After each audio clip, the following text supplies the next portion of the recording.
మందిరాన్ని వారి కుమార్తె దగ్గర ప్రారంభించడం జరిగింది చెప్పారు. ఏది ఏమైనా వారు వచ్చినా దేవునికి స్తోత్రం, వారు ప్రయాణంలో ఉన్న దేవునికి స్తోత్రం చెప్పండి. హల్లెలూయా. ఈరోజు మన ప్రియులు శ్రీమంతుడి గారి కుటుంబం రాలేదు. ప్రభువు వారి యొక్క మామయ్య గారిని చక్కటి ఆరోగ్యంతో నింపునుగాక. ఆమేన్. దేవునికి స్తోత్రం. మిమ్మల్ని అందరినీ చూస్తూ ఉంటే నాకు చాలా సంతోషంగా ఉంది. ఎందుకంటే వారానికి ఒక్కసారి మాత్రమే కలుసుకోవడానికి మాత్రమే వస్తున్నట్టుగా అనిపిస్తూ ఉన్నారు. అయినను మిమ్మల్ని బట్టి నేను ఎంతగానో సంతోషిస్తూ ఉన్నాను. దేవునికి స్తోత్రం. హల్లెలూయా. వారానికి ఒక్కసారి కాదు, దినదినము అనుదినము ప్రభువు నామాన్ని బట్టి కలుసుకోవాలి. ఎందుకంటే అది మనందరికీ మంచిది. ప్రభు మనందరి జీవితాల్లో ఏది కూడా తక్కువ చేయలేదు. ఆమేన్. ఏదైనా తక్కువ చేశాడండి? ఏదైనా నా ప్రభు ఏది తక్కువ చేయలేదు. ఆయన మనందరినీ అమితముగా విస్తారముగా ప్రేమించాడు. అదే విస్తారముగా మన కొరకు తన ప్రాణాన్ని ఇచ్చాడు. అదే విస్తారముగా గొప్ప దేవుళ్ళు మనందరిపై కుమ్మరించాడు. దేవునికి స్తోత్రం. హల్లెలూయా. ఇంకా సమయం వృధా చేయకుండా త్వరగా వాక్య సందేశానికి వెళ్ళిపోదాం రండి. పరిశుద్ధ లేఖనములలో ప్రభు మనకి ఇచ్చినటువంటి ఒక మాట, కీర్తన గ్రంథం 92వ సంకీర్తన 12వ వచన భాగం. నీతిమంతులు ఖర్జూర వృక్షము వలె మొవ్వు వేయుదురు, లెబానోను మీది దేవదారు వృక్షము వలె వారు ఎదుగుదురు. ఈ మాట చాలా జాగ్రత్తగా వినాలి. యెహోవా మందిరములో నాటబడిన వారై వారు మన దేవుని ఆవరణములలో వర్ధిల్లుదురు. దేవునికి స్తోత్రం. ఈ మాట అందరు నాతో మాట చెప్పండి. నీతిమంతులు, అమ్మా ఇక్కడ ఎంతమంది ఉన్నారు అందరూ స్వరమెత్తి చెప్పాలి. నీతిమంతులు ఖర్జూర వృక్షము వలె మొవ్వు వేయుదురు, లెబానోను మీది దేవదారు వృక్షము వలె వారు ఎదుగుదురు.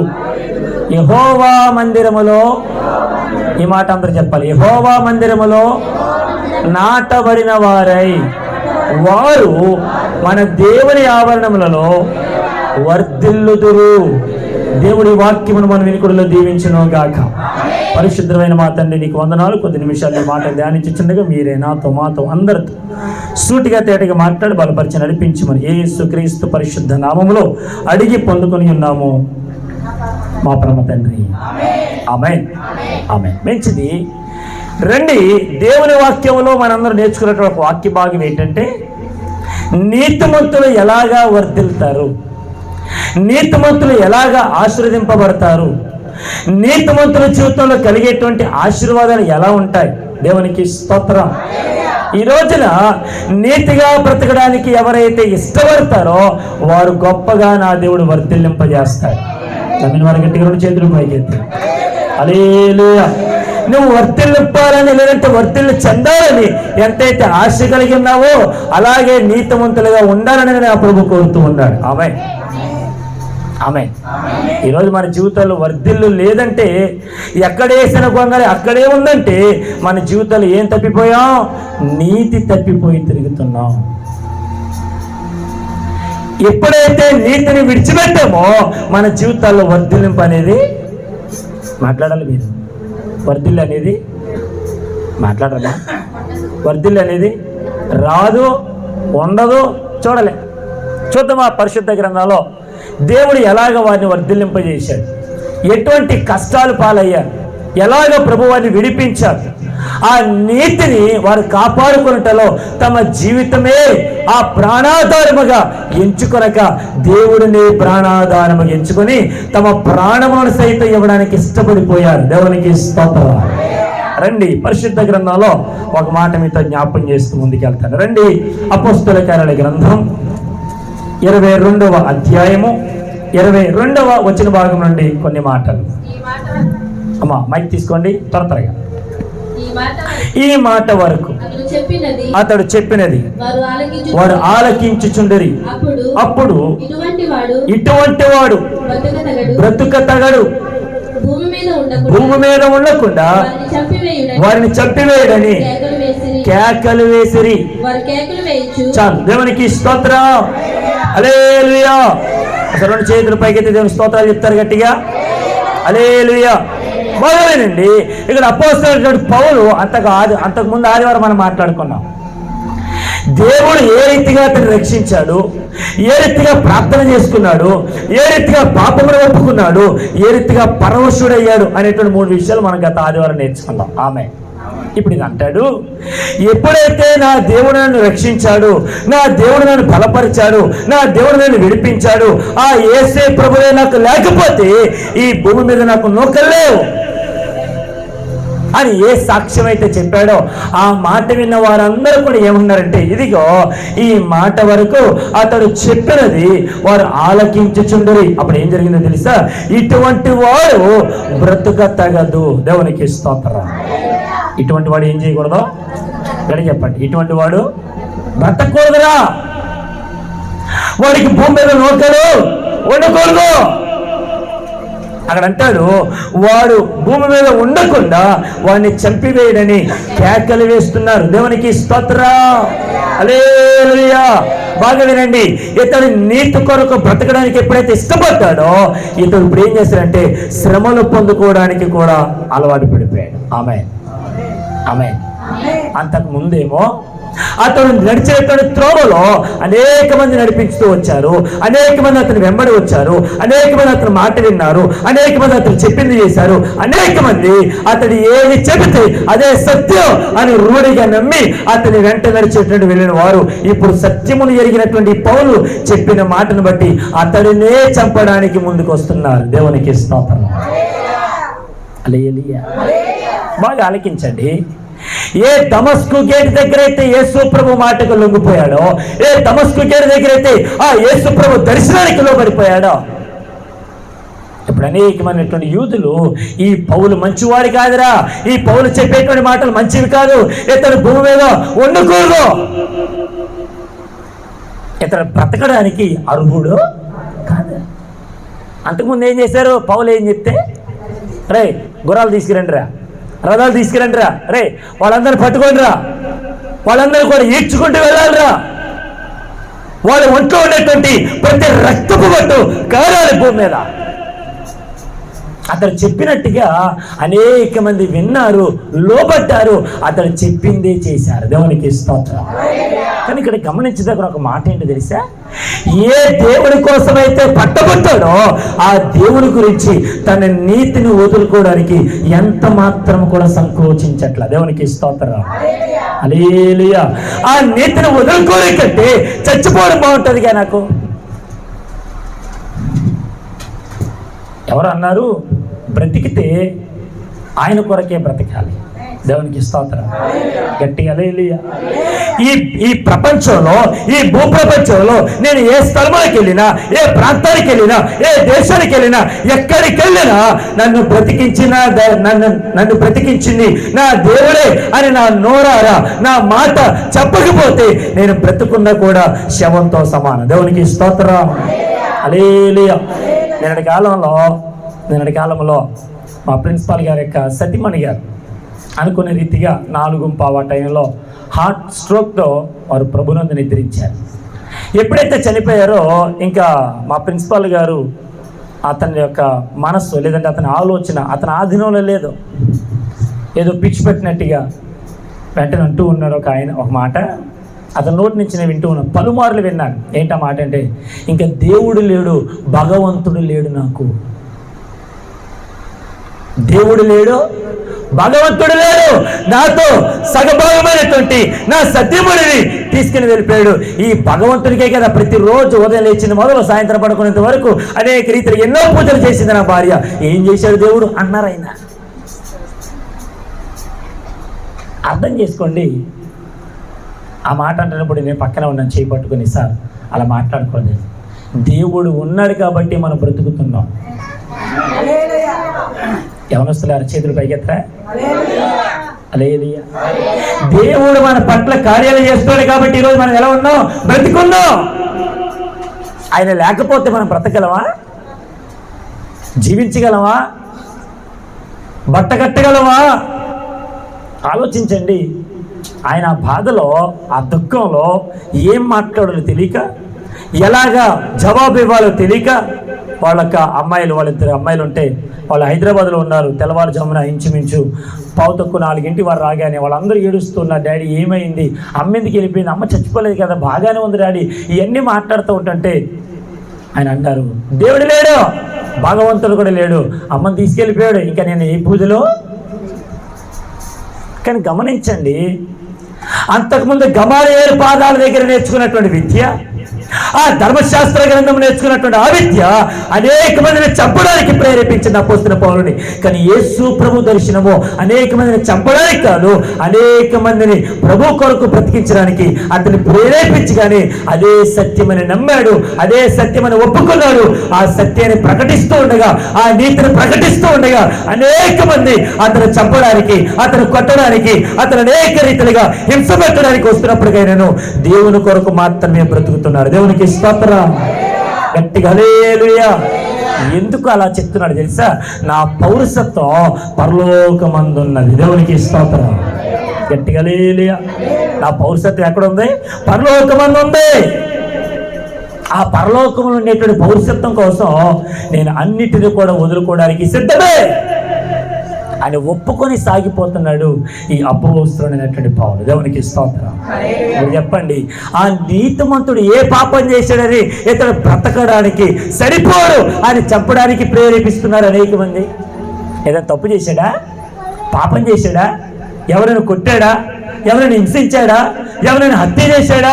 ఎవరైనా అనేక రీతిగా మోసం చేసి అపనమ్మకముగా సాక్ష్యాలు చెప్పాడంటే ఏ తప్పు చేయలేదు, క్రీస్తు కొరకు నీతిమంతుడిగా నిలబడ్డాడు, అదే తప్పు. దేవునికి స్తోత్రం, చెప్పండి హల్లెలూయా. ఈ లోకం దృష్టిలో క్రీస్తు కొరకు నువ్వు ఎప్పుడైతే నీతిమంతుడిగా నిలబడతావో నిన్ను అనేక మంది దృష్టిలో నువ్వే తప్పు చేసిన వాడిగా నిలబడతారు. నిన్న ఏ తప్పు చేయకపోయినా, ఏ పాపము చేయకపోయినా నీ మీద అబద్ధముగా నేరారోపణ చేసి నేను అందరి ముందు ఎదుటి దోషిగా నిలబెడతాను. దేవునికి స్తోత్రం. ఒక రోజున ఆహాబు అలాగా ప్రయాణమై వెళుతూ ఉంటున్నటువంటి సందర్భాలలో ఆ రథం మీద వెళుతూ ఉంటుండగా వెంటనే ఒక స్థలం కనబడింది. ఆ స్థలములో చక్కటి ద్రాక్ష తోట కనబడింది. ఈ ద్రాక్ష తోటను చూడగానే వెంటనే ఆలోచన వచ్చినటువంటి ఈ ఆహాబు ఏం చేశాడంటే, ఆ ద్రాక్ష తోట ఎవరిదో, ఆ ద్రాక్ష తోట యజమాని ఎవరో అతని దగ్గరికి వెళ్ళి అతని పలకరించి అతని కుశల ప్రశ్నలు అడిగి అతని సమాచారం తెలుసుకొని, అయ్యా బాగున్నావా, ఎలా ఉన్నావు, ఏం చేస్తున్నావు, ఇవన్నీ ప్రశ్నలు అడిగి చివరికి ఒక మాట అడుగుతున్నాడు, అయ్యా ఈ ద్రాక్ష తోట నాకు బాగా నచ్చింది, ఈ ద్రాక్ష తోటను నాకు అమ్మే. ఎవరన్నారు ఈ మాట? ఎవరన్నారండి? హామువా? అహాబు చెప్పండమ్మా. అహాబు ఏబు అహాబు. అయ్యో ఈ ద్రాక్ష తోట నాకు బాగా నచ్చింది, ఆ ద్రాక్ష తోట నాకు ఇచ్చేయమ్మా అని అడిగేసరికి ఆ ద్రాక్ష తోట యజమాని ఏమన్నాడు తెలుసు? అయ్యా ఇది నా పితరుల స్వాస్థ్యం, దీన్ని నేను ఎవరికి మాట్లాడండమ్మా, ఇది నేను ఎవరికి అమ్మనో ఇవ్వనో, అది ఎవరి సొత్తు కూడా చేయదు. దేవుడికి స్తోత్రం. ఇది నాదే, నా పితరులది. నా పితరులు అంటే నాదే కదా, నా తర్వాత నా పిల్లలదే కదా, వాళ్ళ పిల్లలదే కదా. ఇవన్నీ చెప్పుకుంటూ వచ్చేసరికి ఈ అహాబుకి ఏమైందంటో తెలియదు, కానీ ఇంటికి రాగానే మూతి ముడుచుకొని అలాగా పరుండేసరికి రాణిగారు వెంటనే వచ్చారు. ఏవండి ఏమైంది, అలా ఉన్నారే, మీరు రాజుగారండి, మూతి ముడుచుకుని కూర్చున్నారేంటి, తప్పు అలా ఉండకూడదు, అసలు ఏంటి మీ మనసులో ఉన్న ఆ ఆవేదన ఏంటో నాతో చెప్పండి. ఒక రాణిగా నేను మీకు చేయలేనా అని ఎప్పుడైతే ఆ మాట చెప్పగానే ఆ మూతి ముడుచుకున్నటువంటి మనిషి ఆ భార్యతో చెప్తున్నాడు, అమ్మాయి నాకు ఒక ద్రాక్ష తోట నచ్చింది, ఆ ద్రాక్ష తోట నా సొంతం చేసుకోవాలనుకున్నాను, కానీ ఆ ద్రాక్ష తోట యజమాని నాకు ఇవ్వడానికి ఇష్టపడలేదు, అది అతని పితరులంట, ఎన్నడూ కూడా ఎవరికి అమ్మడంట, నాకు దానివల్ల ఎంతో చింతాక్రాంతుడుగా ఉన్నాను. ఈ మాటలని చెప్పగానే ఓ షోష్ అదేనా మీ బాధ, చిటికలో మీకు అది చేసి పెడతా అని చెప్పి వెంటనే ఆ ద్రాక్ష తోట యజమాని మీద అబద్ధ సాక్షులను పురమాయించి, మోసగాండ్రను పురమాయించి, అపనమ్మకస్తులను పురమాయించి అతడు దేవుని ఎదుట, లేదంటే ఆ సాబెత్తడే ఆ శుక్రవారం రోజున ఆ ఉపవాస దినమున ఏదో తప్పు చేశాడు అని చెప్పి ప్రజలను నిలబెట్టి అతను దోషులు చేసి రాళ్లతో కొట్టి చంపించేసింది. అతని రక్తమును భూమి మీద ఒలికింపజేసింది. అతను చచ్చిపోయిన తర్వాత ఆ ద్రాక్ష తోటను స్వాధీనం చేసుకున్నాడు రాజు. అంతే అయిపోయింది. వెంటనే దేవుని సేవకుడితో ఆ దేవుడు చెప్పిన మాట, అయ్యా ఇదిగో ఆ రాజుతో ఆ రాణిగారితో ఈ మాట చెప్పు. ఏమన్నా తెలుసా? నాబోతు యొక్క రక్తం ఏ కుక్కలైతే నాకేయమో అక్కడే నీ రక్తం కూడా చెప్పాలి. అక్కడే నీ రక్తం కూడా. ఇక నన్ను మాట అడిగినామండి, నాబోతు యొక్క ద్రాక్ష తోట ఇవ్వనని చెప్పడం తప్ప? నాబోతు యొక్క స్వాస్థ్యం ఇది నాది అని చెప్పడం తప్ప? ఇది నాది తప్ప ఇంకెవరికి ఇవ్వను అని చెప్పడం తప్ప? లేదే. ఏ పాపము ఎరగలేదు, ఏ దోషమో చేయలేదు, ఎవరిని పల్లెత్తి మాట్లాడలేదు.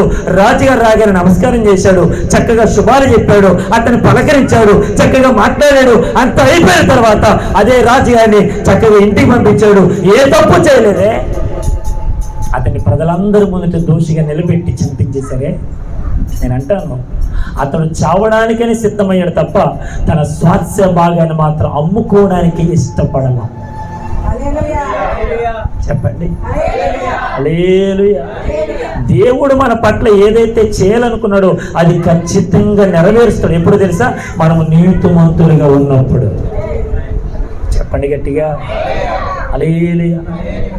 మనం అప్పుడప్పుడు దేవుని మీద కోపడుతుంటే, ప్రభు ఇది చేస్తానన్నావు కదా నాయన, ఇంకా చేయలేదే అని దేవుని మీద అడుగుతూ ఉన్నాం అనుకోండి, మాట్లాడుతూ ఉన్నాం అనుకోండి, ప్రశ్న వేస్తున్నాం అనుకోండి, దేవుడు మనకు స్వప్నముల ద్వారా, కళల ద్వారా, వాక్యం ద్వారా ఆయన మనతో మాట్లాడుతూ ఆయన గద్దిస్తూ ఉంటాడు. నేను చెప్పింది నువ్వు చేయలేదు కనుక నువ్వు చెప్పింది నేను ఎట్లా చేస్తాను? ఆమె ఒక మాట చూద్దామా? చదవండి ఒకసారి ఆమోసు గ్రంథంలో నా దేవుడు సెలవిచ్చినట్టు ఒక మాట. స్తోత్రం. ఆమోస్ కాదు, మీకా గ్రంథం 6వ అధ్యాయము. మీకా గ్రంథం 6వ అధ్యాయము 8వ వచన భాగం. 6:8. మనుషుడా 6:8. అమ్మ 766. అసలు వీళ్ళకి పేజీలు ఎక్కడ ఉన్నాయో తెలియట్లేదు. మొత్తం మర్చిపోయారు బైబిల్ అంతా. మనం అసలు ఏ బైబిల్ తీయం, ఏ పుస్తకాలు తీయం. మరి చదవే.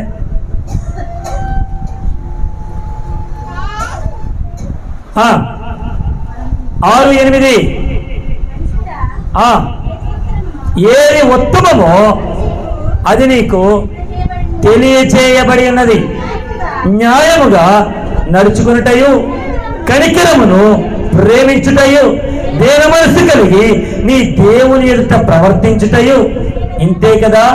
యెహోవా నిన్ను గట్టిగా యెహోవా నిన్ను. మన అడిగేది ఏంటి? డబ్బులు అడిగాడా? కానుకలు అడిగాడా? ఏమడిగాడు? అక్కడ రాబడిన మాట 3 ఉన్నాయి. ఒకటి, ఇదిగో నీవు ఎలా ఉండాలో తెలుసా? ఏది ఉత్తమమో అది నీకు తెలియజేయబడి ఉన్నది. న్యాయముగా నడుచుకో. ఫస్ట్ న్యాయం ఉందా అన్యాయం ఉంది ఈ రోజుల్లో? అడిగి చెప్పాలి. న్యాయం ఉందా అన్యాయం ఉందా? ఎక్కడ చూసినా మాట్లాడండమ్మా. ఎక్కడికి వెళ్ళినా మనం న్యాయంగానే డ్రైవింగ్ చేసుకుంటే వెళ్తాం, అన్యాయం వచ్చి గుద్దేస్తాడు. ఒకవేళ తప్పు అయ్యా నీదేనండి అనగానే, నువ్వు రాంగ్ రూట్లో వచ్చిన అంటే ఏంట్రా అంటాడు. మన వెనకాల ఎవరు ఉండరు, ఆడ వెనకాల 10 మంది వచ్చేస్తారు. దేవునికి స్తోత్రం చెప్పండి హల్లెలూయా. ఇప్పుడు సువార్త ప్రకటించడం న్యాయమా అన్యాయమా? న్యాయం. ఇప్పుడు ఈ సువార్త ఉన్నట్టుగా నీతో మాట్లాడుతున్నప్పుడు, నేను గద్దిస్తున్నప్పుడు, రే తాగుపోతూ నీ తాగు నుంచి బయటికి రా అని బోధిస్తున్నటువంటి సువార్తను నీవెందుకు అన్యాయంగా మారుస్తున్నావు? సత్యమును బోధిస్తున్నటువంటి సేవకుని ఎందుకు కొడుతున్నావు? సువార్తను ప్రకటిస్తున్నటువంటి సేవకులను ఎందుకు అత్యరీతిలో శ్రమలు పాలు చేస్తున్నావు? ఇది అన్యాయం కాదా? అక్రమం కాదా? దేవునికి స్తోత్రం హల్లెలూయా. అపోస్తలుడైనటువంటి పౌలు నా యేసు ప్రభువును రక్షించాడు, ఇదిగో పడిపోయినటువంటి నన్ను, జారిపోయినటువంటి నన్ను, అనేక రీతిలుగా చెడిపోయిన బ్రతుకును నన్ను మార్చి సరిచేసి తన సౌభాగ్యాలను కనికరించి ఇప్పుడు నన్ను ఎంతగానో నడిపిస్తున్న నా యేసు ప్రభు ఎంత మంచివాడు అని చెప్పడం తప్ప? అమ్మ అందరికీ ఉన్నారు. నా ప్రభువే రక్షకుడు అని చెప్పడం తప్ప కాదు కదా. ఏ తప్పిదము చేయలేదే. ఆయన ఒక్కడే రక్షకుడు అని చెప్పి బోధించాడు. దేవునికి స్తోత్రం చెప్పండి హల్లెలూయా. ఇక్కడ అంటాడు, చదవండి అపోస్తలుల గ్రంథం 22వ అధ్యాయము 23 వచ్చిన భాగం. కేకలు వేయుచు తమపై బట్టలు విదిల్చుకొని ఆకాశము తట్టు దుమ్మెత్తిపోయుచుండగా వారు అతనికి విరోధముగా ఇలాగూ కేకలు వేసి, చూడండి, ఆయన లేదంటే ఆ రీతిగా మాట్లాడుతుండగా వారందరూ ఆయనకి విరోధముగా లేచిరి, ఇలాగూ కేకలు వేసిరి. హేతువేమో తెలుసుకొనుటకై సహస్రాధిపతి కొరడాలతో అతనిని కొట్టి విమర్శింపవలెనని చెప్పి కోటలోనికి తీసుకొని పొండని ఆజ్ఞాపించారు. దేవునికి స్తోత్రం. అతని మీద ఏ నేరారోపణ లేదు. ఎంత తప్పు చేశాడా? ఏ తప్పిదము చేయకపోయినా అతను పట్టుకొని బంధించి అసలు ఏ నేరమో లేకపోయినప్పటికైనా అతను కొడుతున్నారంట. ఇక్కడ అన్నాడు పౌలు, నన్ను ఏ పౌరసత్వం కోసం అయితే నేను బోధిస్తున్నాను, ఏ పౌరసత్వం కోసం అయితే నా ప్రాణాలను ఇవ్వడానికి ఇష్టపడ్డానో ఆయన అంటాడు, ఇదిగో మనకు పరలోక పౌరసత్వం ఉంది, అదే మన ధైర్యం. దేవునికి స్తోత్రం చెప్పండి. హల్లెలూయా, గట్టిగా హల్లెలూయా. ఈ పరలోక పౌరసత్వం గురించి నేను కష్టపడుతున్నాను, అదే నా ధైర్యం. మా ప్రిన్సిపల్ సార్ గారికి అందరూ చెప్తూ ఉన్నారు, అయ్యా దేవుడు మేడం గారిని తీసుకెళ్ళి వెళ్ళిపోయాడము, కానీ మీ పిల్లలకు మీరే ధైర్యం. మీ పిల్లలు మీకు ధైర్యం, మీ పిల్లలకు మీరే ధైర్యం. కాబట్టి ఒకరినొకరు ధైర్యంతో ముందుకు వెళ్ళాలి. ఎప్పుడు అలా కృంగిపోవద్దని వచ్చిన వారందరూ కూడా పలకరిస్తూ ఏదో ఒక మాట చెప్తాం. నేను అంటానండి, ఇప్పుడు పౌలు కొడుతున్నారు కదా, ఎవరు ధైర్యం చెప్తున్నారు? పౌలు పట్టుకున్నారు కదా, ఎవరు ధైర్యం చెప్తున్నారు? పౌలు ఈడ్చుకుంటూ వెళ్తున్నారు కదా, ఎవరు ధైర్యం చెప్తున్నారు? ఆ సహస్రాధిపతి, శతాధిపతి అనేక రీతిలుగా నేరారోపణ చేస్తున్నారు కదా, మరి ఎవరు ధైర్యం చెప్తున్నారు? దేవునికి స్తోత్రం. ఎత్తరా, రెండు చేతులు ఎత్తరా. హల్లెలూయా. ఎవరు ధైర్యం?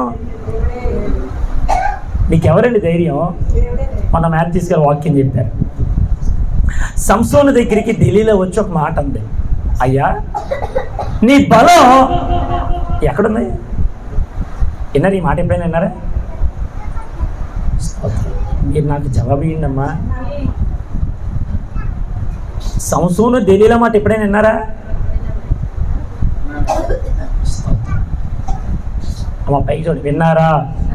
విన్నారంటే విన్నామనండి, లేదని చెప్తాను. దేవునికి స్తోత్రం.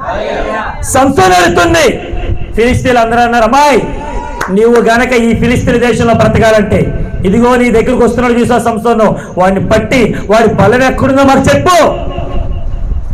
ఈ మాట బాగా వినాలి. దెలీలా సంసోను దగ్గరకు వచ్చి అడుగుతుంది, అయ్యా సంసోన్, అసలు నీ బలం ఎక్కడుంది? ఎందులో ఉంది నీ బలం? ఈ మాట అడుగుతున్నప్పుడు సంసోను ఈ రీతిగా జవాబిచ్చుంటాడు, అమ్మాయి నా బలంతో నీకేంటి? ఆమె నా బలంతో నీకేంటి? ఎందుకు నా బలం గురించి అడుగుతున్నావేంటి? అసలు నీకు ఎవరు కావాలి? నేను కదా, నా బలం గురించి నీకేంటి అని అడగాలి. కానీ మనోడు ఆ బలం గురించి చెప్పకుండా, ఎందులో ఉందో బలం గురించి చెప్పకుండా, నువ్వు నన్ను నిరవంజు కడితే నా బలం అంతా తగ్గిపోద్ది, నువ్వు నన్ను గట్టి తాళతో కడితే నా బలం తగ్గి, ఇవన్నీ ఉదాహరణలు చెప్పుకుంటూ వస్తున్నాడు. ఇంతకీ ఆ దెలీలా అడిగినటువంటి మాటకు అసలు నీ బలం ఏంటి అని అడిగితే, ఈరోజు క్రైస్తవులకు బలం ఎవరు? గట్టిగా చెప్పండి అమ్మా, గట్టిగా. ఇప్పుడు మన బలం ఎవరు? గట్టిగా హల్లెలూయా. యెహోవా నా బలమా, యథార్థమైనది, పరిపూర్ణమైనది, యెహోవా యెహోవా మముగల. దేవుడు మనందరికీ చేతులు ఇచ్చారు.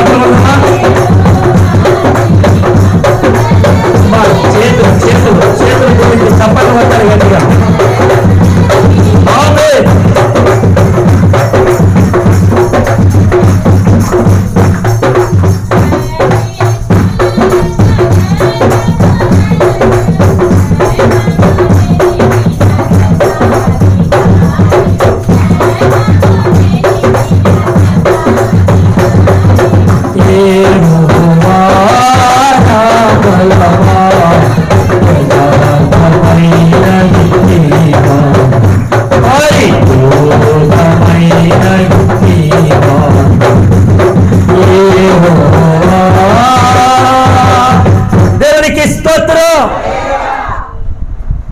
మన బలం ఎవరు?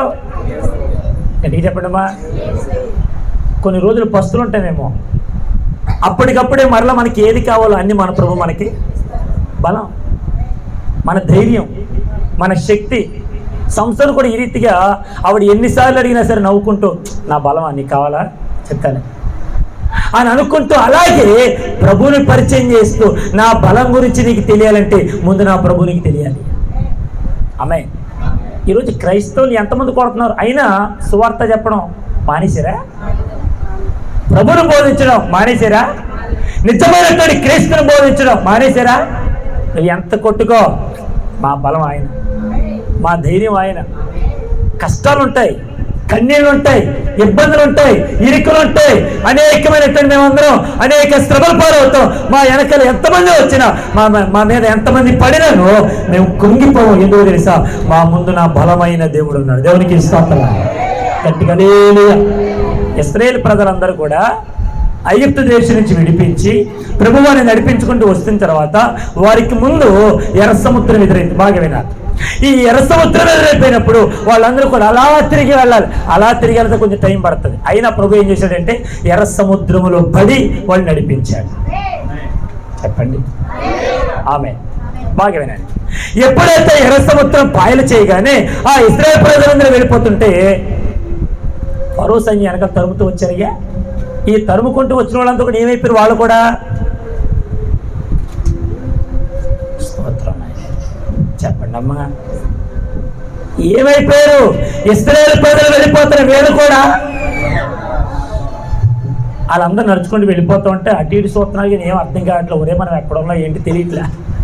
ఇశ్రాయేలు ప్రజలు ఎప్పుడైతే ఒడ్డుకి వెళ్ళిపోయారో, నా దేవుడు ఆజ్ఞాపించాడు, నాన్న కొంచెం దాన్ని కొట్టరా. ఆ నీళ్లు ఏ గోడలు అయితే నిలబడ్డాయో ఆ గోడలో ఉన్న నీళ్లను కూడా మరలా సముద్రంగా మారిపోతూ కొట్టాడు. కొట్టిన తర్వాత మొత్తం నీళ్ళన్నీ అందులో పడిపోగానే మొత్తం ఒక్కరు కూడా బ్రతకకుండా అందరూ చచ్చిపోయారు. వెంటనే ఆ చుట్టుప్రక్కల ఐగుప్తు దేశంలో ఉండేటువంటి చుట్టుప్రక్కల దేశాలు అందరూ అడుగుతారంట, అయ్యా ఫరో, నువ్వు వాళ్ళని చంపడానికి వెళ్ళావు కదా, మీ సైన్యం ఏది? మీ గుర్రాలే, మీ రథాలే, అసలు మీ ఈటలే, మీ కత్తులే, ఇలా ఒక్కడ కూడా తేలాది ఏంటంటే చెప్పుకోవడానికి సిగ్గుసేటు. మరలా అంటాడు, ఏం చెప్పకుండా అలా వెళ్ళిపోతుంది. చెప్పరా అసలు ఏం జరిగింది ఏంటంటే, ఊరుకో ఏం చెప్పుకోను, అందులో పడి చచ్చిపోయారు. ఇందులో ఎర్ర సముద్రం. ఎలాగా? ఇశ్రాయేలు బలమైన దేవుడు వారి పక్షమున వ్యాజ్యమాడుతుంటుండగా మేము ఒక్కలం కూడా అందులో బ్రతికి రాలేకపోయాం. మరలా అంటున్నారంటే వీళ్ళందరూ ఐగుప్తు దేశంలో చుట్టుప్రక్కల అందరూ అడుగుతానంటే, ఒరే వాళ్ళ దేవుడు వాళ్ళ పక్షాన యుద్ధం చేస్తాను నీకు తెలిసినప్పుడు నువ్వేం చేయాలి? ముందెళ్తున్న వాళ్ళని ఏం చేయాలి? ఆపాలి. మరి ఇది తప్పురా? ఎర్ర సముద్రం 2 పాయలు అవడం ఏంట్రా? ఎర్ర సముద్రం 2 గోడలుగా ఇడిపోవడం ఏంట్రా? నీళ్లు రాశిగా నిలబట్టడం ఏంట్రా? నీకు తెలుస్తుంది కదా, ఆపాలి కదా.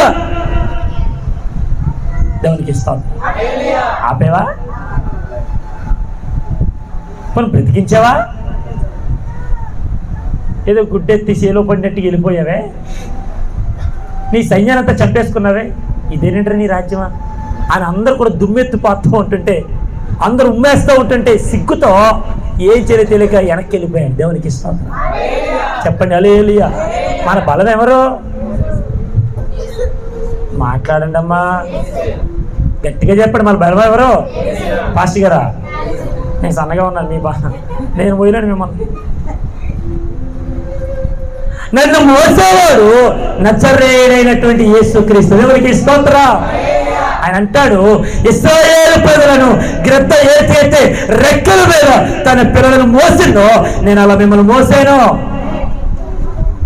ఆమేన్. వేయలేదా? నేను అంటాను, ఇప్పుడు అపోస్తలుడైన పౌలు మాట్లాడుతున్నమాట, నా పరలోక పౌరసత్వం కొరకు అదే నాకు ధైర్యం ఇస్తుంది కాబట్టి ఎన్ని నిందలైనా పడతా, ఎన్ని ఇబ్బందులైనా పడతా, నా పరలోక పౌరసత్వం మాత్రం నేను ఇప్పుడు వదులుకోను. మన ధైర్యం నజరేయుడైన యేసు. దేవునికి స్తోత్రం. అదే మన ధైర్యం. హల్లెలూయా. ఈ లోకంలో మన బాటసారులం అండి, మన పరదేశంలో. ఈ పరదేశులుగా, ఈ బాటసారులముగా కొన్ని సందర్భాలలో ఈ లోకాన్ని విడిచిపెట్టి మనం మళ్ళీ వెళ్ళిపోవాలి. అక్కడికి వెళ్ళాలంటే మన పౌరసత్వాన్ని గుర్తిరిగిన వారు మాత్రమే వెళతారు. దేవునికి స్తోత్రం. ఆ పౌరసత్వం కోసం నిందలు అనుభవిస్తారు, బాధలు పడతారు, కష్టాలు పడతారు, శ్రమలు పడతారు, అన్ని విధాలు వాళ్ళు అన్ని తట్టుకుని నిలబడతారు. దేవునికి స్తోత్రం. చెప్పండి హల్లెలూయా, గట్టిగా హల్లెలూయా. ఇప్పుడు రెండు విషయానికి వెళ్తాను. ఒకటి, మన పరలోక పౌరసత్వం మనకుంది, అదే మనకు ధైర్యం ఇస్తుంది. రెండు చదవండి 25వ వచన భాగం. పౌలును వారులతో కట్టుచున్నప్పుడు అతడు తన దగ్గర నిలిచిన శతాధిపతిని చూచి శిక్ష విధింపగయే రోమియుడైన మనిషిని కొరడాలతో కొట్టుటకు మీకు అధికారం ఉన్నదా అని అడిగాను. శతాధిపతి ఆ మాట విని సహస్రాధిపతి యొద్దకు వచ్చి నీవేమి చేయవచ్చును, ఈ మనుషుడు రోమియుడు అని. అప్పుడు సహస్రాధిపతి వచ్చి అతనిని చూచి నువ్వు రోమియుడువా అని నాతో చెప్పమనగా అతడు అవును అని చెప్పాడు. సహస్రాధిపతి నేను బహుద్రవ్యం ఇచ్చి ఈ పౌరసత్వము సంపాదించుకుంటున్నాను. అందుకు పౌలు నేనైతే పుట్టుకతోనే రోమియుడు. దేవునికి స్తోత్రం. చెప్పండి గట్టిగా హల్లెలూయా. నన్ను మాట్లాడినాడు. మీరు ఎప్పుడు క్రైస్తవులు అయ్యారు?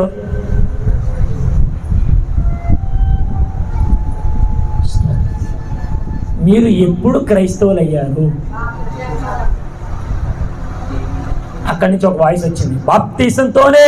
ఇంకా నెక్స్ట్ దేవుడిని ఎరిగినప్పుడు. ఇంకా మీకు ఇటువంటి ప్రశ్న జవాబులు తెలియదు. మీలో ఎవడు కోటీశ్వరుడు అంటే అందులో ₹1,00,000 వస్తాయంటే, 2 లక్షలు వస్తాయంటే నేను వెళ్తేనా? నా సంగతి ఎవడో తెలియదు. రాజ్యం ఇక్కడ చెప్పండి మీ జ్ఞానం. దేవునికి ఇష్టం. గట్టిగా హల్లెలూయా అమ్మా. హల్లెలూయా అన్నప్పుడు మీ అందరికీ క్రమం లేదమ్మా, నన్ను క్షమించాలి. క్రమము లేని వారులారా మీరందరూ నా యొద్దకు రండి, నేను మీకు పరలోక రాజ్యం ఇస్తాను అన్నాడా? ఏమన్నాడు ఆయన? అక్రమము చేయవారులారా నా యొద్ద నుండి క్రమముగా భోజనం చేస్తారుగా, క్రమముగా డ్యూటీ చేస్తారా? అయ్యా రాజు గారు క్రమంగా కారు తోలుతారా? క్రమంగా పెయింట్ వేస్తారా? క్రమంగా చదువుకుంటారు? మీరు చదవరు. బాబు ప్రవీణు, దేవునికి స్తోత్రం. హల్లెలూయా. మనం స్నానం చేసినప్పుడు ముందు తల అంటుకుంటాం, ముందు ఒళ్ళు కడుక్కోం. ఆమేన్. హల్లెలూయా. ఒకరోజు నేను ఇలాగే తల అంటుకుంటే చక్కగా నొరగ వస్తుంది కదా, ఈ నొరగ ఒంటి మీద పడితే మరలా రుద్దుకోవచ్చులే అని చెప్పేసి నేను ఏం చేశానంటే ముందు ఒళ్ళంతా సొప్పుతో రుద్దేసుకున్నాను. అంతా క్లీన్ అయిపోయింది. ఆ తర్వాత తల అంటుకుంటున్నాను. మా నాన్నగారు చూశారు, ఒరేయ్ ఏంటి ఇది ఎక్కడ నేర్చుకున్నావు? ఎలా కాదు స్నానం, ఎలాగా ముందు తల అంటుకోవాలి. ఈ తల మీద ఉన్న మురికి అంతా పోతుంది కదా, ఆ పోయినప్పుడు నీ ఒంటి మీద పడుతుంది. తర్వాత నీళ్ళు పోసుకుంటావు. ఈ నీళ్ళని పోసుకున్న తర్వాత నీళ్ళని కిందకి వెళ్ళిపోతా ఉంటే అప్పుడు సబ్బెట్టుకొని ఈ శరీరాన్ని రుద్దుకోవాలి. అప్పుడు దీని మీద ఉన్న మురికి. ఇది క్రమం. నేను అక్రమం చేస్తున్నాను. మా నాన్నగారు అన్నారు, ఇలా కాదు ఇలాగా. దేవునికి ఇస్తాను. దీనికి చేతులు గట్టిగా లేదు. చెప్పండి లేదు. పిల్లలు ఏదైనా చిన్న పొరపాటు చేస్తేనే ఒక దెబ్బేస్తాం. పెద్దవాళ్ళకి మనం పొరపాటు చేస్తే దేవుడు దెబ్బ వేయకూడదా? ఇక్కడ సమాధానం రావు, అసలు రావు. దేవునికి ఇష్టం. దేవుడు మనకి కొన్ని స్పీడ్ బ్రేకర్లు వేస్తాడు. స్పీడ్కి వెళ్ళిపోతాం. మనం ఎంత స్పీడ్కి వెళ్తామో స్పీడ్గా తోలేమని అడగండి. నన్ను కాదు, నా నాయక సోదరేంటి. దేవునికి స్తోత్రం. చెప్పడాలే బాగానండి. మనం ఎప్పుడు క్రైస్తవులమయ్యాం? పుట్టుకతోనేనా? చెప్పాలి. పుట్టుకతోనే క్రైస్తవమా? కొంతమంది అంటారు ఎప్పుడో.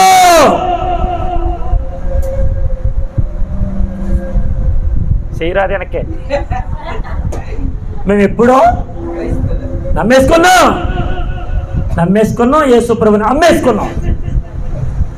కానీ ఇక్కడ బాగా గమనించండి, ఈ పౌలుని పట్టుకొని బంధిస్తున్నప్పుడు శతాధిపతి సహస్రాధిపతి అతను కొడుతుంటే వెంటనే ఇతడు దైవిక జ్ఞానము కలిగి మాట్లాడుతాను. ఏమని తెలుసా? ఒక రోమిని ఎటువంటి కారణము లేకుండా నువ్వు బంధించావు, బంధించడమే కాకుండా నువ్వు కొడుతున్నావు, ఇది నీకు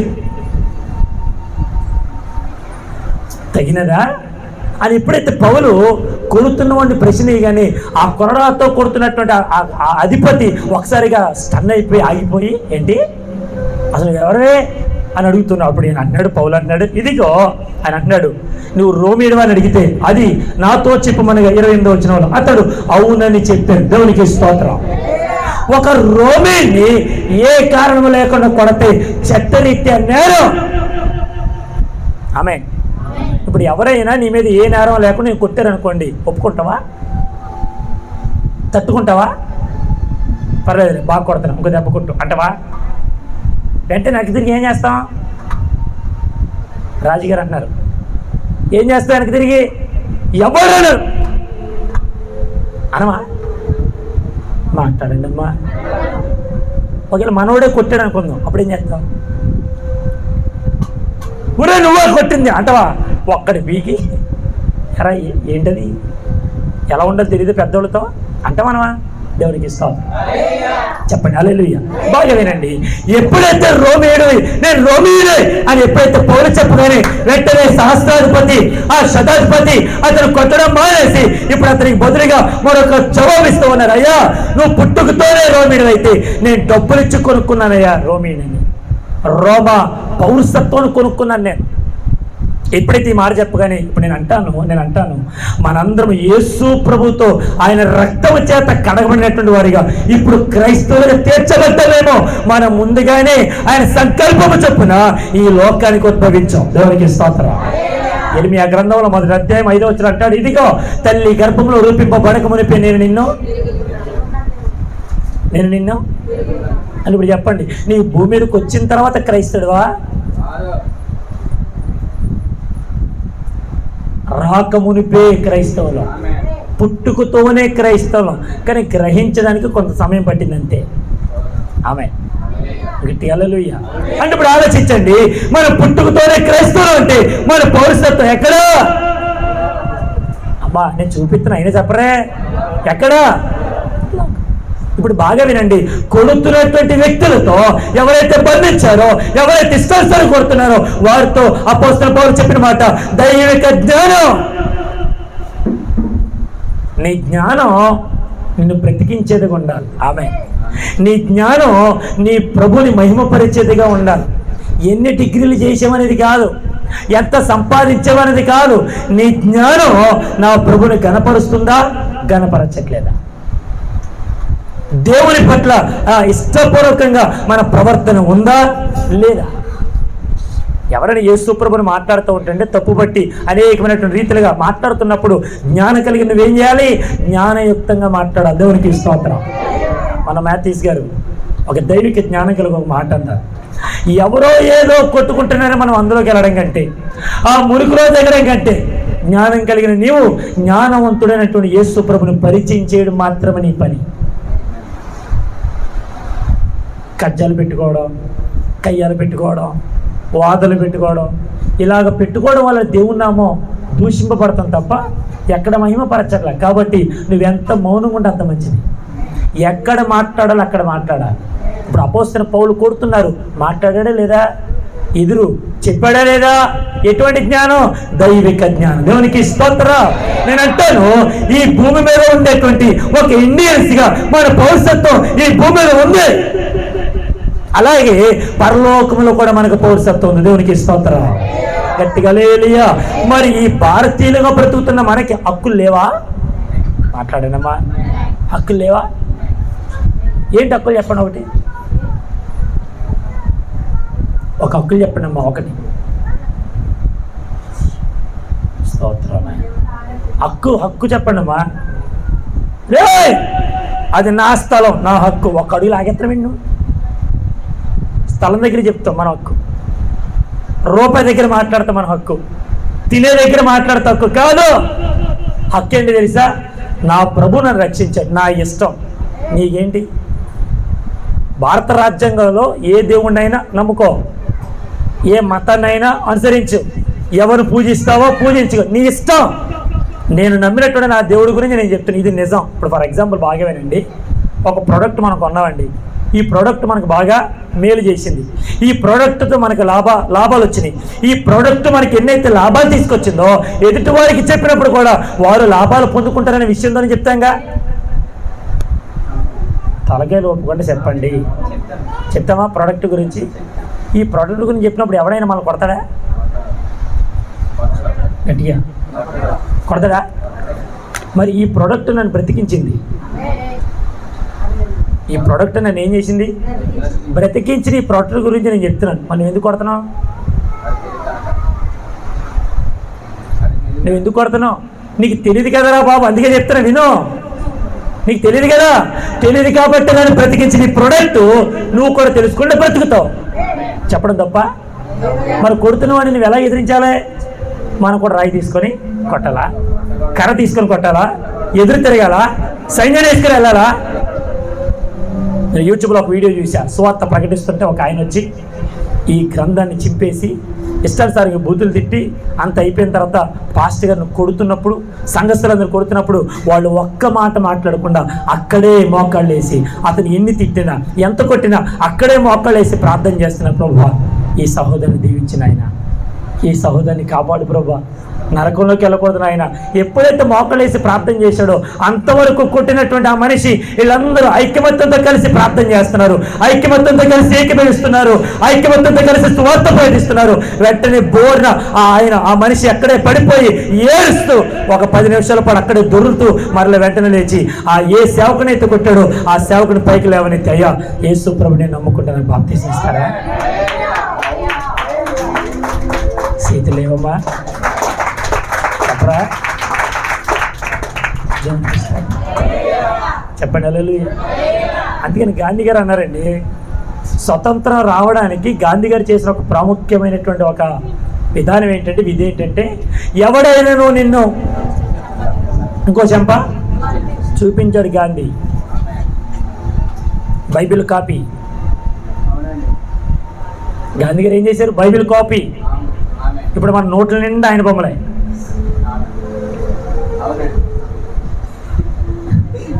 అలా చూస్తారేంటమ్మా? మన నోట్ల నిండా ఆయన బొమ్మే, చక్కటి బోల్డ్ హెడ్తో మంచిగా. ఒక చెంప మీద ఎవరు కొట్టాడు, బ్రిటిష్ వాళ్ళు కొడతా ఉంటే ఇది కూడా కొట్టు అని ఇచ్చాడంట. వాడు ఒకసారిగా స్టన్ అయిపోయి ఆ కొట్టినటువంటి ఆ విధానం చూసి భయపడిపోయి, ఒరే ఎవరైనా కొడితే తిరిగి కొడతాడు రా, నువ్వేంట్రా మళ్ళీ కొట్టమంటున్నావు అని చెప్పి భయపడిపోయి వెంటనే పారిపోయారంట. దేవునికి ఇష్టం.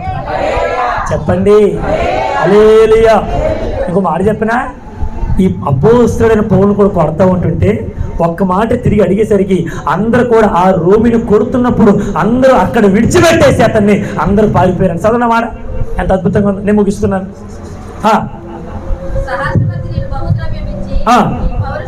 29వ వచనం. కాబట్టి అతను విమర్శింపబోయినటువంటి వారు వెంటనే అతను విడిచిపెట్టేది, మరియు అతను రోమిడని తెలుసుకున్నప్పుడు అతను బంధించినందుకు సహస్రాధిపతి కూడా గట్టిగా హల్లెలూయా. నిన్ను బంధిస్తే వాళ్ళు ఖచ్చితంగా భయపడతారు. ఎందుకు తెలుసా? నీ వెనకాల ఉన్న ధైర్యం, నీ వెనకాల ఉన్న శక్తి, నీ వెనకాల ఉన్న బలం అందరిని భయపెట్టడిగా చేస్తారు. గట్టిగా చెప్పాలి హల్లెలూయా. చెప్పండి హల్లెలూయా. ఒక దూత 1,85,000 మందిని చెప్తుందే. 1,00,000. నువ్వు పుట్టినప్పటి నుంచి చచ్చేంత వరకు ఎంతమంది శత్రువులు ఉండొచ్చు లెక్కేసుకో. 1 ఏళ్ల మీద ఉంటుంది మీ సంఖ్య. ఎంతమంది శత్రువులు వచ్చినా ఒక్క దూత నా దేవుడు నీకు కాపుదలు ఉంచాడంటే వాళ్ళందరూ, ప్రతి ఒక్కొక్కరికి నా దేవుడు 2 సెక్యూరిటీ పెట్టాడు. దేవునికి ఇష్టం. 1,85,000 1,85,000 అంతా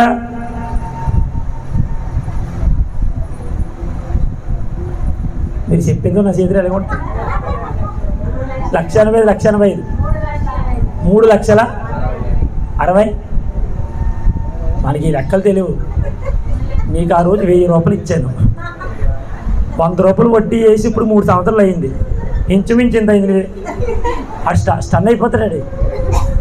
కానీ 1,60,000 1,05,000 కలపంటారంటే దేవునికి ఇష్టం. చెప్తారు హల్లెలూయా.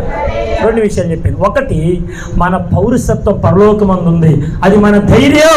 2, శ్రమలలో దైవిక జ్ఞానం కలిగి ఉండాలి, అది మనకు అవసరం, అది మన రక్షణ. దైవిక జ్ఞానంతో మనం మాట్లాడితే అది మనకు రక్షణ ఇస్తుంది. ఏ జ్ఞానం ఉండాలి? చదువు జ్ఞానం కాదు, డిగ్రీ జ్ఞానం కాదు, దైవిక జ్ఞానం. ఆమేన్ అంటాడు. ఏమి తిరుగుదుమా ఏమి త్రాగుదుమా అని దేని గురించి కూడా మీరు ఎప్పుడు మీకు ఏది కావాలో ఆయన మీకు ఖచ్చితంగా గట్టిగా హల్లెలూయా. ఎవరైనా మిమ్మల్ని పట్టుకున్నప్పుడు ఏం మాట్లాడుదమా, ఏం ఆలోచించదుమా, ఎలా జవాబిచ్చదుమా అనేటువంటి ఆలోచనతో మీ పరలోకపు తండ్రి మీకు ఆలోచన ఇస్తాడు. ఆయనే మీతో మాట్లాడతాడు. ఆమె ఇప్పుడు చెప్పాలి, ఒకటి మనకు పరలోక పౌరుషత్వం గుర్తుండాలి, అది మన ధైర్యం. రెండు, మనకు శ్రమలలో దైవిక జ్ఞానం ఉండాలి, అది మనకు అవసరం, అది మన రక్షణ. అది మన ఏ జ్ఞానం చెప్పాలి, ఏ జ్ఞానం? మూడు విషయం చెప్పి ముగించేస్తున్నాం. 30 వచ్చిన త్వర చదవండి. మరునాడు నేరమేమో తాను నిశ్చయముగా తెలుసుకొనగోరి సహస్రాధిపతి ప్రధాన యాజకులను మహాసభ వారందరూ కూడి రావాలని ఆజ్ఞాపించి పౌలును తీసుకుని వచ్చి వారి ఎదుట నిలవబెట్టారు. దేవునికి స్తోత్రం. గట్టిగా హల్లెలూయా. బాగా వినండి. ఇక్కడ 30 వచ్చిన మనకి అర్థమైన విషయం ఏంటంటే, లోకం మనల్ని బంధించగలదు, మనలో ఉన్న వాక్యాన్ని కాదు. మీ పక్కన వారితో చెప్పండి మాట.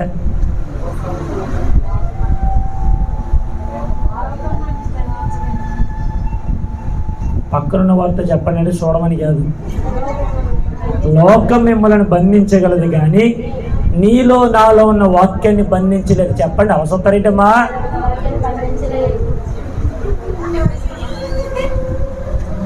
ఫోటోలు తీసుకుని స్టోరీ ఎట్టేస్తాం మనం. ఎలాగా? Happy birthday, happy anniversary, happy పుట్టిక దినాలు ఇవన్నీ ఎడతాం. ఒక మాట దేవుని మాట చెప్పడం పక్క కొడుతుంటే మనం చూడం. ఇదేమి పౌరుషత్వం నాకు ఏం అర్థం కావట్లా. దేవునికి ఇస్తాను చెప్పండి. హల్లెలూయా. ఇప్పుడు పక్క వారిది చెప్పండి. లోకం మిమ్మల్ని బంధించగలదు.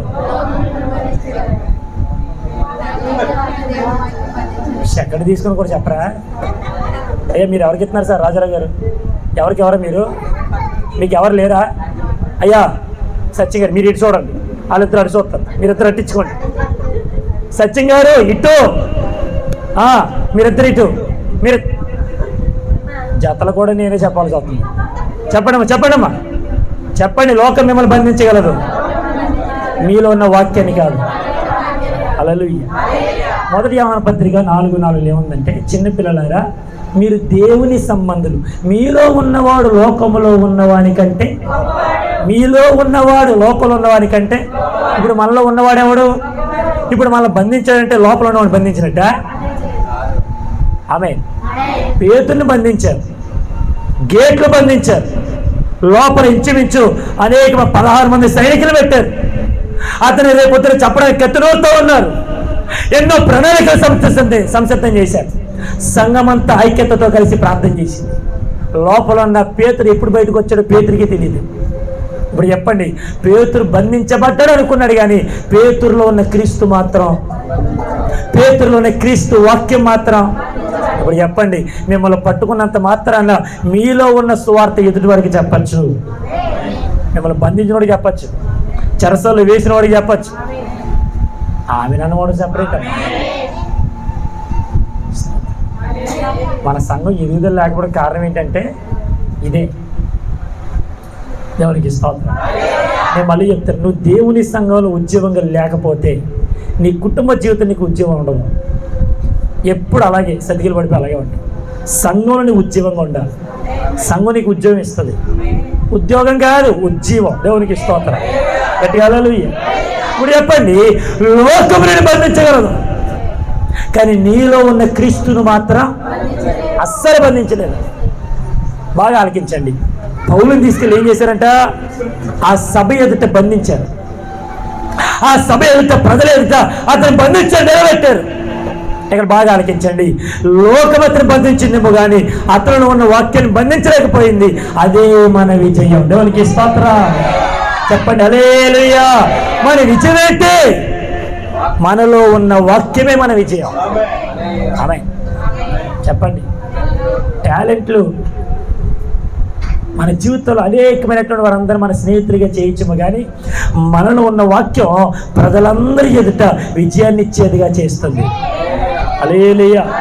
నేను బాగా పాడగలను అనేది కాదు నాకు విజయం తెచ్చేది. నేను బాగా వాక్యం చెప్పగలను, అది కాదు నాకు విజయం తెచ్చేది.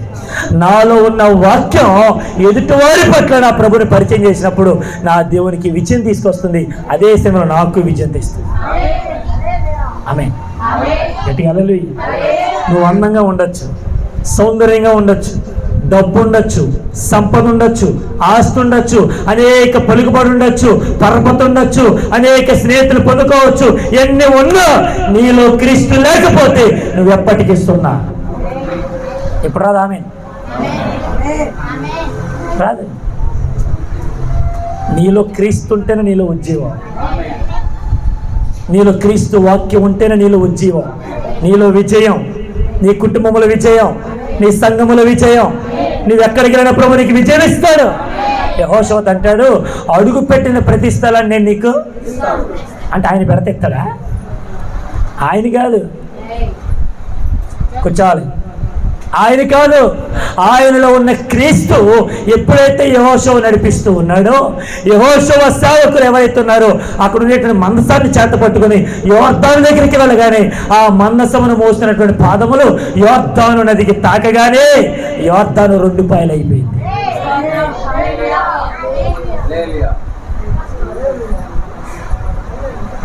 రెండు పాయలు అయిపోయిందని మీరు అందరూ అంటున్నారు. పాస్టర్ గారు మాలో ఉండేటువంటి శక్తి కూడా 2 పాయలు అయిపోయింది. వదిలేండి పాస్టర్ గారు, చెప్పండి గట్టిగా. హల్లెలూయా. మందసాన్ని మోస్తున్న సేవకులు యోర్దాను దగ్గరికి వెళ్తేనే 2 పాయలు అయితే, వాక్యాన్ని మోస్తున్న నువ్వు ఎక్కడికి వెళ్ళిన ప్రభునికి విజయం కూడా. కానీ నువ్వు మోయట్లేదే, నువ్వు మోయట్లేదుగా. ఇస్తాడా మరి? మోస్తే ఇస్తాడు. చిన్న గొర్రె పిల్లను నేను యేసయ్యా, మెల్ల మెల్లగా నడుపు యేసయ్యా. చిన్న గొర్రె పిల్లను నేను యేసయ్యా,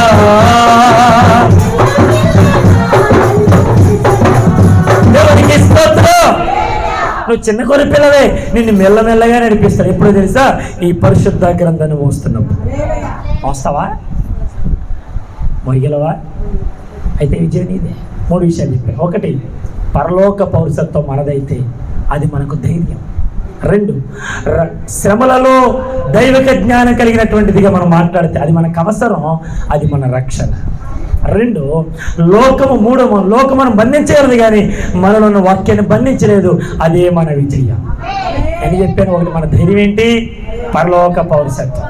మనక ధైర్యం, మనక స్తోత్రం. నో. 1, మన ధైర్యం, మన రక్షణ. మన రక్షణ ఏంటి? దైవిక జ్ఞానం. మన విజయం ఏంటి? మనలో ఉండేటువంటి వాక్యం. దేవునికి స్తోత్రం. కాబట్టి ఈ 3 అపోస్తలుడైన పౌలు అనుసరించాడు. అందుకే అతడు నీతిమంతులుగా ఉంటూ మువ్వు వేస్తూ అనేకమైనటువంటి ఆశీర్వాదాలు పొందాడు. అది కూడా దేవుని మందిరంలో నాటబడినటువంటి వారిగా మనందరూ కూడా ఉంటే గనక ప్రభువుని ఆశీర్వదిస్తాడు. అట్టి కృప, అట్టి ఆశీర్వాదం ప్రభు మనందరికీ అనుగ్రహించును గాక. ఈ మాటలు మనం ఇక్కడ ఫలింపచేయును గాక. ఆమెను. ప్రార్థన. మోకలేద్దాం. మోకలు వేయగలరా? వినబడట్లు ఏమైనా వస్తారు. ఈ పిల్లలు ముందు కూర్చోబెట్టమంటే మీ దగ్గర కూర్చోబెట్టుకుంటారు. ఇది క్రమం కాదు, ఇది క్రమము కాదు. పిల్లలకు చెప్పాలి. క్రమము లేకుండా స్కూల్కి అలాగే పంపిస్తున్నారా? క్రమం ఉండాలి. మోకలేయాలి. అందరూ మోకలేయాలి. కళ్ళు మూసుకుందాం, ప్రార్థన చేస్తున్నాం. అందరు కళ్ళు మూసుకుందాం. ప్రభు నామాన్ని మనసారా. ప్రభువా, నాతో మాట్లాడేవయ్యా. నా ధైర్యం పరలోక పౌరసత్వం, నా రక్షణ దైవిక జ్ఞానం, నా విజయం నాలో ఉన్న నీ వాక్యం. ప్రభువా, అట్టి స్థాయిలో నన్ను ఎదిగింపచేయండి, నన్ను నడిపించు ప్రభువా. చిన్న ప్రార్థన చేద్దాం. చిన్న ప్రార్థన. స్తోత్రం. చిన్న ప్రార్థన. హల్లెలూయా. యేసయ్యా నీకే స్తోత్రం. ప్రార్థన. మమ్మల్ని మిక్కిలిగా ప్రేమించిన మా ప్రియ పరలోకపు తండ్రి, నీ ఘనమైన పాదములకు వందనాలు, స్తుతులు, స్తోత్రాలు చెల్లిస్తున్నాం. ఇంతవరకు నీ వాక్యం బాగుందని అందరితో మాట్లాడుతూ వచ్చాను. నీతిమంతులు ఖర్జూర వృక్షం వల్ల మొగ్గు వేస్తారని అపోస్తలుడైనటువంటి పౌలు జీవితం మా ముందు పెట్టి శ్రమలలో, సంకెళ్లలో, ఇరుకులలో, ఇబ్బందులలో నాయనా నా పౌరసత్వం పరలోకమందున్నది, అదే నా ధైర్యం అని, శ్రమలలో దైవిక జ్ఞానము కలిగి అదే నాకు రక్షణని, అయ్యా లోకములను బంధించగలదు కానీ నాలో ఉన్నటువంటి వాక్యాన్ని బంధించలేదు, అదే నా విజయమని ఒక 3 ప్రాముఖ్యమైన విషయాలు మాతో మాట్లాడుతూ వచ్చింది. అందులో నీకు స్తోత్రాలు. సంఘముగా నీ ఎదుటి సాగిలపడి ప్రార్థిస్తూ మమ్మల్ని అందరినీ మీరు దీవించండి. ప్రతి ఒక్కరిని క్రమములో ఎదిగింప చేయండి. నీలో ఎదిగే కృపను అనుగ్రహించండి. వారి జీవితాల్లో ఫలాభివృద్ధి చెందడానికి సహాయం చేయండి. అనేకమైన మేలు ఆశీర్వాదాలు వారు చవిచూచడానికి సహాయం చేయమని యేసుక్రీస్తు పరిశుద్ధ నామములో అడిగి పొందుకుని అన్నాము మా పరమ తండ్రి. ఆమేన్. ఆమేన్. అందులో ఇచ్చిన పడదాం, కానుకలు సమర్పించుకుందాం. దయచేసి ఎవరైనా ప్రార్థనా కోరికలు, కృతజ్ఞతా కోరికలు పెట్టుకోకపోతే కనుక దయచేసి తెలియజేయాలని ప్రభుపేట మనం చేస్తూ ఉన్నాం. అతి ప్రాముఖ్యంగా ఏప్రిల్ మాసంలో 5వ తారీఖు మొదలు 25వ తారీఖు వరకు ఉపవాస మనోహర పండుగ. ఏం చెప్పాను ఇప్పుడు అమ్మ అందరికి ఇక్కడ ఉన్నారు? ఏం చెప్పాను? ఉపవాస ఇప్పుడు ఏప్రిల్ నెల 5వ తారీఖు నుండి 25వ తారీఖు వరకు అందరూ సాయంకాలం అందరూ అటెండ్ అవ్వాలి. మళ్ళీ చెప్తున్నాను, కుటుంబంతో సహా అటెండ్ అవ్వాలి.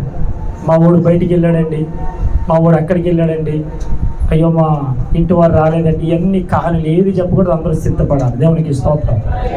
గత 2025 నవంబర్ మాసం నుంచి చెప్తానే ఉన్నాను, అందరూ కూడా ఉపవాస కూడికి రావాలని. కొంతమంది వస్తున్నారు, కొంతమంది రావట్లేదు. మరి అలాగైతే రేపు ఇంచుమించు 21 సేవకులు మన మధ్యకు వస్తారు. ఒక సేవకులు మన సంఘాన్ని చూసినప్పుడు ఎలా ఉండాలి?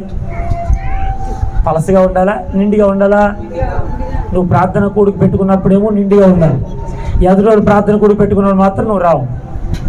ఇది నిండా, ఇది ఆశీర్వాదమా?